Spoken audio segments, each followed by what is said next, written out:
el año 1912, mientras el mundo se encontraba en plena ebullición industrial, una obra de ingeniería naval emergía como símbolo de poder, elegancia y progreso. El RMS Titanic, construido en los astilleros de Harland and Wolff, en Belfast, este coloso de acero era considerado una maravilla flotante, el más grande y lujoso barco de pasajeros jamás concebido. Tenía una longitud de casi 270 metros, más de 45.000 toneladas de peso y una capacidad para más de 2.000 personas. Su interior era tan opulento como los palacios europeos, con escaleras monumentales, comedores de alta cocina y camarotes con todas las comodidades imaginables. La prensa lo bautizó como el insumergible, una afirmación sostenida no solo por el entusiasmo comercial de la White Star Line, sino también por la confianza ciega en su diseño. Un sistema de compartimentos estancos, puertas hidráulicas automáticas y casco reforzado. Para muchos,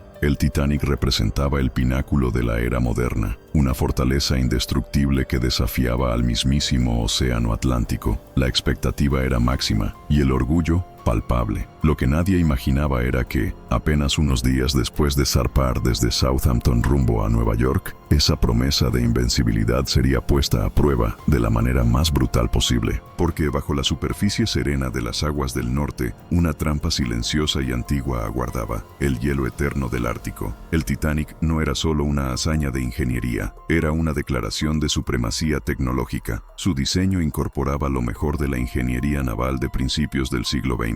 El casco estaba compuesto por dos capas de acero, una externa para resistir impactos y una interna que ofrecía protección adicional ante colisiones o filtraciones. Pero la verdadera joya de su arquitectura estaba en su interior: 16 compartimentos estancos separados por gruesos mamparos metálicos. En caso de que el agua penetrara el casco, estos compartimentos podían cerrarse herméticamente mediante puertas hidráulicas, controladas tanto manual como automáticamente. Los ingenieros calculaban que incluso si 4 de estos compartimentos se inundaban, el Titanic podría mantenerse a flote. Esta redundancia generó la confianza, casi arrogante, de que era prácticamente imposible que el barco se hundiera. Las calderas ubicadas en compartimentos protegidos alimentaban 3 gigantescas hélices mediante turbinas de vapor. El carbón se almacenaba en carboneras laterales y el humo era evacuado por 4 grandes chimeneas, una de ellas decorativa. Todo en el Titanic parecía planificado para resistir cualquier eventualidad, excepto el imprevisto real. Si este video ya te está haciendo ver las cosas desde otra perspectiva, imagina lo que viene más adelante. Dale like ahora y suscríbete para no perderte ninguna historia como esta, porque cada detalle que falta te va a volar la cabeza. Desde la cubierta, un iceberg puede parecer una masa blanca, inofensiva y blanda, flotando a la deriva como una isla de nieve. Pero esa percepción es tan engañosa como peligrosa. Solo una pequeña fracción del iceberg es visible. El resto permanece oculto bajo el agua, donde el hielo se vuelve compacto, milenario, endurecido por siglos de presión y frío extremo. Esta parte sumergida, compuesta de hielo azul, es más densa que el acero y actúa como una cuchilla silenciosa al contacto. El 14 de abril de 1912, el Titanic navegaba a gran velocidad pese a las advertencias de icebergs en su ruta. La noche era clara, pero la luna estaba ausente y el mar, inusualmente calmo, dificultaba detectar cualquier cambio en la superficie. Cuando el vigía finalmente divisó el iceberg, ya era tarde. El timonel giró bruscamente a babor y se ordenó invertir los motores, pero esa masa invisible bajo el agua ya se había convertido en una sentencia de muerte flotante. La maniobra desesperada del timonel logró apenas desviar la proa del Titanic, evitando un impacto frontal. Pero la parte sumergida del iceberg, dura como roca y afilada como una navaja glacial, raspó violentamente el costado del barco durante varios segundos eternos. El daño no fue visible desde la superficie.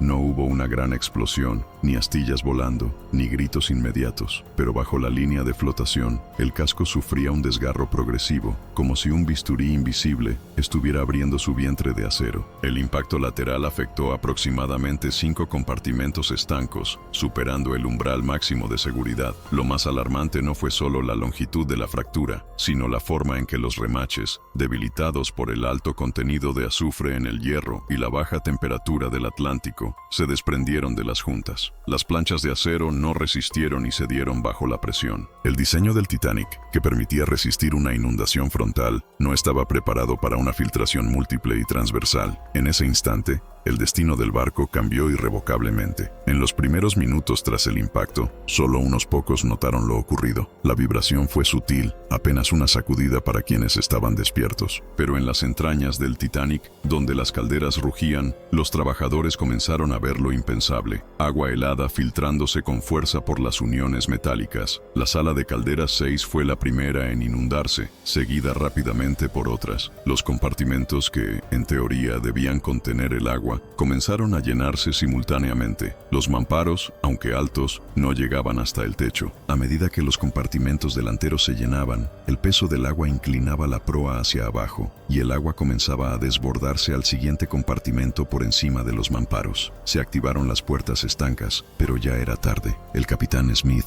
informado por Thomas Andrews, comprendió que el daño era fatal. Aún así, ordenó activar las bombas de lastre para intentar frenar el avance del agua. Mientras el Titanic se inclinaba lentamente, la tripulación empezaba a darse cuenta de que no era una avería pasajera, era el principio del fin. Al entender la magnitud del desastre, el capitán Edward J. Smith mantuvo la calma con una lucidez que marcó su legado. Reunido con sus oficiales y con el ingeniero Andrews, confirmó lo inevitable. El Titanic no solo estaba dañado, sino condenado. No había forma de evitar el hundimiento, pero sí de ganar tiempo. Smith ordenó a toda la tripulación mantener el suministro de vapor a las bombas de achique. Sabía que no podían detener la entrada del agua, pero cada minuto ganado podía significar vidas salvadas. El calor de las calderas debía mantenerse, a pesar del riesgo para los fogoneros. Muchos obreros trabajaron hasta el final, manteniendo las bombas en funcionamiento mientras el agua subía por sus tobillos. El objetivo era claro: retrasar el hundimiento para completar la evacuación. La orden más dura llegó poco después: preparar los botes salvavidas. El momento que nadie creía posible había llegado, y el capitán lo enfrentaba con la dignidad de quien sabía que no abandonaría su barco. A bordo del Titanic,